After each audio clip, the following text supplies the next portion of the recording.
Welcome to Abnormal Psychology's video lecture on therapy. In psychotherapy, there is a belief system that people with psychological problems can change. They can learn better ways of perceiving, evaluating, and behaving. And there are all kinds of ways that people provide therapy.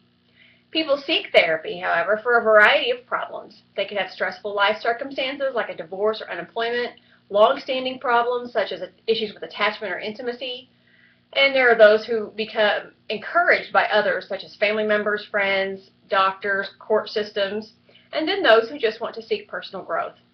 There are many types of professions that can counsel others who are in distress. The difference between a psychiatrist and a psychologist is that the psychiatrist can prescribe medication and they have a medical degree, whereas a psychologist has an academic degree and usually cannot prescribe medication. Other people who can become certified to counsel include members of the clergy, some primary care physicians, social workers, etc.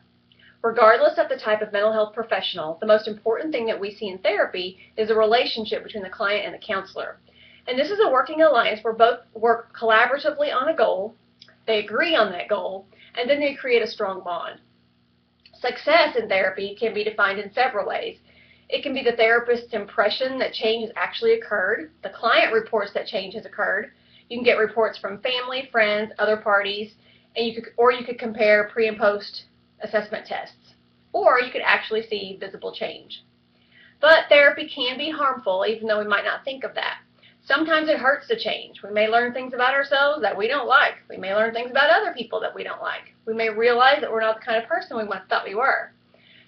The relationship with the therapist is such a powerful one that clients can become dependent on the therapist, and that can be harmful. As therapists are trained, they usually end up gravitating toward one particular school of therapy more than the others. Evidence-based treatment is a treatment where it has been researched and proven effective. Psychopharmacology is a type of treatment where the client receives psychotropic medication and is monitored by a physician. Behavioral therapy is more of a psychosocial approach and recognizes the importance of behavior, acknowledges the role of learning, and includes a lot of assessments.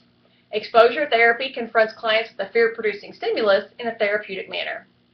Cognitive and cognitive behavioral therapy focuses on the thoughts and behaviors of the client and helps us understand how the two are related. Humanistic and experiential therapies are based on the assumption that people have both freedom and responsibility to control their own behavior, and that they can reflect on their own problems and make positive choices and take positive action. And there are so many different types of therapy, but you get the picture. The point is that therapists come in all shapes, all sizes, all colors, but it may take many years before you find the perfect one for your problems. And it can be a painful process, but in the end, it is most definitely worth it.